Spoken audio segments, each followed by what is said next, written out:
আসলে আমরা যে রাজ্যটায় বাস করছি এটাকে তো আমাদের মিনি পাকিস্তান করতে হবে। এটা আমাদের ঘোষিত এজেন্ডা। শান্তিতে নোবেল পাওয়া একজন অন্তর্বর্তী প্রশাসক ঘটাচ্ছেন, আর পশ্চিমবঙ্গে ঘটনা পরম্পরার মধ্যে দিয়ে ইতিমধ্যে এখানকার মাননীয়া যে আচার এবং আচরণ প্রকাশ করছেন, দুটোর মধ্যে কোথাও যেন একটা জোর সুতোর বুনেট আছে। আমরা যে সময়ের মধ্যে দিয়ে চলছি, যে শাসনের মধ্যে দিয়ে চলছি, এই সময় এবং শাসন প্রমাণ করে দিচ্ছে যে আমরা যে রাজ্যে বাস করছি সে রাজ্যটা হিন্দুদের জন্য অনুকূল নয়। বাংলাদেশে হিন্দুদের উপর যেরকম নির্যাতন চলছে আপনাকে কি আশঙ্কিত করে তুলছে? আশঙ্কিত করে তোলবার তো কিছু নেই, আমরা তো আশঙ্কিতই। না হলে কোর্ট চত্বর থেকে একজন সন্ন্যাসী ঠিক অপহরণের স্টাইলে গ্রেপ্তার হয়ে গেল। দুটো দুরকম ব্যাপার, কিন্তু আমরা দেখলাম বাংলাদেশে সেই দুটো ব্যাপার কি একটা জায়গায় অদ্ভুত একটা বিন্দুতে সমাপতন হলো। তার অপহরণের মতো তাকে তুলে নেওয়া হলো, শেষে গ্রেপ্তার বলে ঘোষণা করা হলো। শুধু সেখানেই থেমে গেল না বিষয়টা, তাকে নিয়ে যাওয়া হলো, রাষ্ট্রদ্রোহের অভিযোগ দেওয়া হলো, নির্দিষ্ট চার্জ দেওয়া হলো। 51 জন আইনজীবী তার সপক্ষে লড়বার জন্য প্রস্তুত হয়ে গেল, কিন্তু যখন শেষ দিন তাকে কোর্টে তোলা হচ্ছে, চট্টগ্রামের কোর্টে, তখন একজন আইনজীবীও তার পক্ষে সওয়াল করতে পারলো না। যে এসেছিল সওয়াল করতে, মাঝ রাস্তাতেই সে মৌলবাদীদের এমন প্রসাদ পেল, সেই প্যাদানির চোটে, ঠ্যাঙানির চোটে তাকে আইসিসিউতে গিয়ে সময় কাটাতে হচ্ছে। তা স্বভাবতই বোঝা যাচ্ছে যে এর পরও আতঙ্কিত হয়ে উঠবো কিনা এই প্রশ্নের কোনো অবকাশ নেই। আমরা আতঙ্কিতই। যখন আমরা শুনতে পাই চিন্ময় কৃষ্ণকে প্রসাদ পর্যন্ত ঠিক মতো দেওয়া হচ্ছে না, জলটা পর্যন্ত ঠিক মতো যাচ্ছে না, ঔষধ সে পাচ্ছে না, এমন কি আমাদের দেশে তো আমরা দেখেছি যে কাশ্যপকে পর্যন্ত আইনি সহায়তা দেওয়া হয়েছে, সেও তার সপক্ষে সওয়াল করবার জন্য আইনজীবী দাঁড় করিয়েছে। আর সেখানে আমরা কি দেখতে পেলাম? আইনজীবীরা তার সঙ্গে দেখাই করতে পারছে না, পরামর্শ করতে পারছে না। যারা নিয়ে গেল প্রসাদ দেবার জন্য তারা শুধু গ্রেপ্তার হয়ে গেল। এবং শুধু চিন্ময় কৃষ্ণ নয়, আরো 4 জন সন্ন্যাসীকে গ্রেপ্তার করে দেওয়া হলো। শুধু তাই নয়, ইসকনকে জঙ্গি সংগঠন বলে নিষিদ্ধ করার কথা ঘোষণা করা হচ্ছে। শুধু তাই নয়, সেখানকার অবনমন কোথায় নেমে গেছে যে একের পর এক মন্দিরগুলো ভেঙে চুরে সাফ করে দিচ্ছে, মূর্তি ভাঙা হচ্ছে। আর উল্টো দিক থেকে কি বলা হচ্ছে? ভারতের মিডিয়াগুলো এসব অতিরঞ্জিত করে দেখাচ্ছে। আমি ধরে নিলাম অতিরঞ্জিত করছে, কিন্তু রঞ্জিত তো কিছু ছিল, সত্যের তো একটা ভিত্তি ছিল। সেটাকে হয়তো অনেক বাড়িয়ে চাড়িয়ে ভারতের মিডিয়ারা সব বলল, তার মানে স্বীকার করে নিচ্ছে যে সত্য একটা আছে। হয়তো ভারতের মিডিয়া বলে 100 মন্দির ভেঙেছে, কিন্তু এই বলাটার মধ্যে এটা স্বীকার হয়েই যাচ্ছে যে অতিরঞ্জিত করে যেটা প্রকাশ হচ্ছে অন্তত 10টা মন্দির ভেঙেছে, অন্তত 10টা বিগ্রহ ক্ষতিগ্রস্ত হয়েছে। আমার প্রশ্ন, সাধু, সন্ত, মঠ, আশ্রম, সংখ্যালঘুদের ধর্মস্থান, সেগুলো আক্রান্ত হবে কেন? কোনো দেশ কেবল সেইখানকার সংখ্যা গুরুদের জন্য হতে পারে না। সংখ্যালঘুরাও সে দেশের নাগরিক, তারাও সমানভাবে বাঁচতে পারে। বিশেষ করে যখন সাধুদের টার্গেট করা হচ্ছে। একদম আমার কাছে কালকেই একটা হোয়াটসঅ্যাপ এসেছে। আমার বহু শিষ্য বাংলাদেশের প্রতিটা জেলায় ছড়ানো আছে, বহু মানে বহু। একটা জায়গা থেকে এসে লিখছে, সাতক্ষীরা থেকে এসেছে, মহারাজ আমরা এখানে প্রচন্ড অসুবিধার মধ্যে রয়েছি। আমি সেটা দেখাতেও পারি মিডিয়ার সামনে।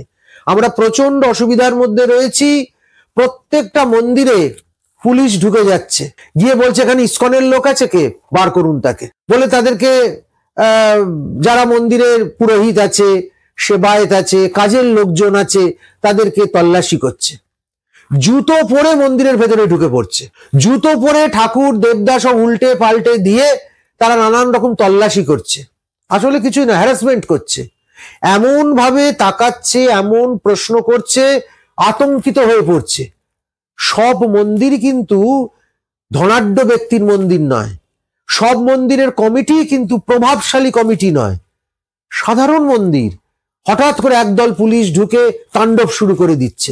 আজকে থেকে সাতক্ষীরা অঞ্চলের সমস্ত হিন্দু মন্দিরে তালা পড়ে যাবে, একদম আজকের দিন থেকে। এরপরও আমরা আতঙ্কিত হব না? এপারের আমরা হিন্দু সন্ন্যাসীরা এরপরও চুপ করে বসে থাকবো? তা কি হয়? যেহেতু এটা একটা কূটনৈতিক জড়িয়ে আছে, কিন্তু তার সঙ্গে সনাতনীদের অবস্থানটাও জড়িয়ে, তো আপনারা কি মানে একসঙ্গে সনাতনীরা, বিশেষ করে আপনারা সন্ন্যাসীরা, সন্ন্যাসী সমাজ, কেন্দ্রীয় সরকারের কাছে কোনো আবেদন যাতে ব্যাপারটা কূটনৈতিক ভাবে তার কোনো নিষ্পত্তি করা যায়, এটার কি চেষ্টা করা হবে? হ্যাঁ, নিশ্চিতভাবে হবে। আমরা সন্ন্যাসীদের পক্ষ থেকে ইতিমধ্যে কলকাতার ডেপুটি হাই কমিশনের কাছে আমাদের আবেদন জানিয়েছি, ডেপুটেশন দিয়েছি। এর সঙ্গে সঙ্গে আমরা সর্বভারতীয় যে সর্বোচ্চ জায়গা আছে সেখানে অখিল ভারতীয় সন্ত সমিতির পক্ষ থেকে স্বরাষ্ট্র দপ্তরে প্রধানমন্ত্রীর কাছে এবং রাষ্ট্রপতির কাছে ডেপুটেশন জমা দেব। দু একদিনের মধ্যেই আমরা পশ্চিমবঙ্গের মাননীয় রাজ্যপালের কাছে ডেপুটেশন দেব। যেখানে যেখানে সাধু সন্ন্যাসীদের পক্ষে পৌঁছে যাওয়া সম্ভব, সমাজের একেবারে গ্রাসরুট লেভেল থেকে সর্বোচ্চ স্তর পর্যন্ত সব জায়গাতেই আমরা আমাদের আবেদন, আমাদের দাবি, আমাদের আশঙ্কা এবং উষ্মা এটাকে আমরা প্রকাশ করব। সেইভাবে আমরা ধাপে ধাপে এগোচ্ছি। চিন্ময় কৃষ্ণজি মহারাজ হিন্দু পরিবার আইনকে সংবিধানে অন্তর্ভুক্ত করতে চেয়েছিলেন। জীবিকা এবং জীবন এই দুটোর নিরাপত্তা, এই দুটো সংস্থান তার মূল এজেন্ডা ছিল। তারই কি খেসারত দিতে হলো? আপনার আসল কথা, বাংলাদেশ তো কিছুদিনের মধ্যেই ইসলামিক স্টেট হিসেবে ঘোষিত হয়ে যাবে, অন্তত তাকে দেখে যা মনে হচ্ছে সেই দিকেই হাঁটছে। তা ইসলামিক স্টেট হতে গেলে যে যে শর্তগুলো পূরণ করতে হয়, বাংলাদেশে মোটামুটি ইউনূস সেই শর্তগুলো পূরণের খেলাতে ইতিমধ্যে নেমে পড়েছেন। সেখানে হঠাৎ করে সংখ্যালঘু, নিপীড়িত, ধর্ষিত, অবহেলিত, উপেক্ষিত হিন্দুরা একটা সন্ন্যাসীর হাত ধরে এক কাট্টা হয়ে যাচ্ছে। এটা কত বড় অপরাধ, এটা কত বড় রাষ্ট্রদ্রোহ, এটা তো আমাদেরকে মেনে নিতেই হবে। রাষ্ট্র যেখানে প্রাণপণে ঝুঁকছে শরীয়তি আইনের দিকে, সেখানে চিন্ময় কৃষ্ণ বলছে মানবিক আইনের কথা, সেখানে চিন্ময় কৃষ্ণ আইনের শাসনের কথা বলতে চাইছে। তো এর চেয়ে বড় অপরাধ আর কি হতে পারে? সেই জন্যই চিন্ময় কৃষ্ণকে যে কোনো ভাবে গণবিচ্ছিন্ন করে দিতে হবে। এক হয়ে পড়া সংখ্যালঘু হিন্দুরা নেতার অভাবে আবার বিক্ষিপ্ত হয়ে যাবে, আবার ধর্ষিত, তর্জিত, গর্জিত, মানবভ্রষ্ট হতে শুরু করবে। স্বভাবতই খুব সহজে এই একতার শক্তিটাকে ভেঙে চুরমার করে দিয়ে এলোমেলো করে দিতে হবে ব্যাপারটা। এলোমেলো হয়ে গেলে লুটেপুটে খেতে অসুবিধে হবে না। আর এই কারণেই এই পথে বাঁধা হয়ে গেছিল বলে চিন্ময় কৃষ্ণ আজকে তাকে অনির্দিষ্টকালের জন্য জেলে বন্দী হয়ে থাকতে হচ্ছে। এই যে বাংলাদেশে যে আপনি যে বিচ্ছিন্নতার কথা বললেন, যে চিন্ময় কৃষ্ণ দাসকে বিচ্ছিন্ন করে, গণবিচ্ছিন্ন করে দেওয়া হলো যাতে যোগাযোগ না রাখা যায়, এই যে মানে ঘটনাটা ঘটানো হলো, মানে গত 5-7 দিন তিনি জেলেই আছেন, তো এই সিচুয়েশনে কি সংখ্যালঘুদের মধ্যে যে ফিরে আসার, প্রত্যাবর্তনের যে আশা ছিল সেটা কি একদম নিভে গেল? না, চিন্ময় কৃষ্ণ শেষবারের জন্য যখন আমরা তাকে দেখলাম কোর্টে তোলার জন্য নিয়ে যাওয়া হচ্ছে, যাবার সময় সে বলে গেল তার থমথমে কাঁদো কাঁদো মুখে যে তোমরা উদ্যম হারিও না। এই উদ্যম হারিও না বলবার মধ্যে অনেক না বলা কথা থেকে যায়। আমাদের বিচ্ছিন্ন হলে চলবে না, আমাদের এক হয়ে থাকতে হবে, আমাদের অন্তর্কলহ করলে চলবে না, আমাদের সার্বিকভাবে ঐক্যবদ্ধ হয়ে লড়তে হবে। এই না বলা কথাগুলোকে যদি আমরা জীবনে পালন করতে পারি, তাহলে নিশ্চিতভাবে হিন্দু উত্থান, সংখ্যালঘুর মান মর্যাদা অস্তিত্ব নিয়ে যে ছেলে খেলা, যে রক্তের হোলি বাংলাদেশে প্রতিদিন প্রতি মুহূর্ত হচ্ছে, এবং সেখানে একজন বাঙালি হিন্দুকে তৃতীয় শ্রেণীর নাগরিক হিসেবে দেখা হয়, কথায় কথায় ভারতবর্ষে পাঠিয়ে দেবার হুমকি শুনতে হয়, এগুলো থেকে অন্তত পরিত্রাণ পাওয়ার একটা স্থায়ী পথ তৈরি হবে।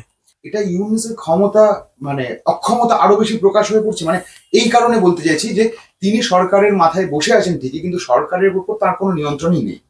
এটাই কি প্রকাশ হয়ে পড়ছে অক্ষমতা? ইউনূসের কি নিজের ওপরে কোনো নিয়ন্ত্রণ আছে যে সে সরকারের উপর নিয়ন্ত্রণ করবে? হ্যাঁ, সে তো একটা অনিয়ন্ত্রিত সুদখোর। একটা সুদখোর মানুষ, সে আর কতদূর যেতে পারে? তার নোবেল প্রাইজটা তো তাকে পাইয়ে দেওয়া হয়েছে, নোবেল লরিয়েট হিসেবে তাকে প্রজেকশন করানো হয়েছে, ইউনূসকে ক্ষমতাশালী বানানো হয়েছে, বা বলা যেতে পারে ক্ষমতার মুখোশ পরিয়ে দেওয়া হয়েছে। তার আড়ালে একদল সাম্রাজ্য লোভী লোক, একদল ক্ষমতালোভী মানুষ লুকিয়ে ওই দেশটার চিত্র এবং জীবনপন্থা, তারা কেন কোনো আইনের সাহায্য পাবে না? তারা কেন নিরাপত্তা পাবে না? তারা কেন নিরাপদে থাকতে পারবে না? শুভেন্দু অধিকারী একটা অভিযোগ করেছেন যে হাইকোর্টের অনুমতি নিয়ে তবেই আপনারা প্রতিবাদে নামতে পারছেন, অথচ দেখা যাচ্ছে যে তৃণমূলের সংখ্যালঘুদের নিয়ে একটা মিটিং মিছিল হয়েছে যেখানে কোনো অনুমতির দরকার পড়েনি। মানে এটা কি আপনি কিভাবে দেখছেন? আসলে আমরা যে রাজ্যটায় বাস করছি, এটাকে তো আমাদের মিনি পাকিস্তান করতে হবে, এটা আমাদের ঘোষিত এজেন্ডা, এবং আমরা প্রত্যেকেই দুর্ভাগ্য নিয়ে জন্মেছি যারা সনাতনী, সেটাও আমাদের ঘোষিত তকমা।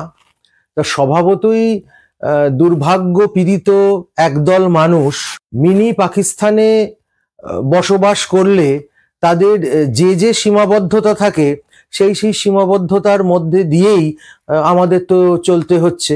এই জন্য সনাতনীদের, হিন্দুদের এই পশ্চিমবঙ্গে যে কোনো কাজ করতে গেলে, বিশেষ করে কোনো ধর্মীয় অনুষ্ঠান পালন করতে গেলে, কোনো দাবি দাওয়া করতে গেলে, কোনো প্রতিবাদ ধ্বনিত করতে গেলে সরাসরি হাইকোর্টের পদক্ষেপ এবং নির্দেশ ছাড়া সম্ভবপর হচ্ছে না।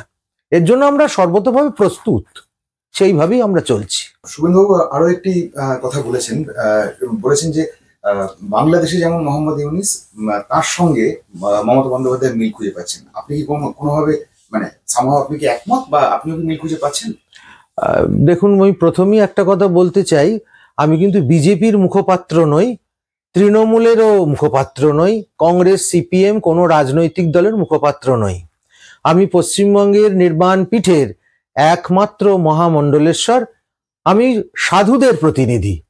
স্বভাবতই মমতা এবং ইউনূস তাকে মিলিয়ে দিয়েছে শুভেন্দুবাবু তার রাজনৈতিক প্রজ্ঞা থেকে। আমি সেই রাজনৈতিক প্রজ্ঞার সত্যাসত্য বিচার করব না, বিশ্লেষণও করব না, কিন্তু আমি এটুকু বলতে পারি আমার মানবিক দৃষ্টি দিয়ে, যে বাংলাদেশে যে ঘটনা শান্তিতে নোবেল পাওয়া একজন অন্তর্বর্তী প্রশাসক ঘটাচ্ছেন, আর পশ্চিমবঙ্গে ঘটনা পরম্পরার মধ্যে দিয়ে ইতিমধ্যে এখানকার মাননীয়া যে আচার এবং আচরণ প্রকাশ করছেন, দুটোর মধ্যে কোথাও যেন একটা জোর সুতোর বুনেট আছে, কোথাও বোধহয় মন মানসিকতার মধ্যে বেশ খানিকটা মিল আছে। সেটা একেবারেই কোনো রাজনৈতিক নেতার বলা কথাকে উড়িয়ে দেবার মতো তা বলছি না, কিন্তু মনে হচ্ছে যে আমরা যে সময়ের মধ্যে দিয়ে চলছি, যে শাসনের মধ্যে দিয়ে চলছি, এই সময় এবং শাসন প্রমাণ করে দিচ্ছে যে আমরা যে রাজ্যে বাস করছি সে রাজ্যটা হিন্দুদের জন্য অনুকূল নয়।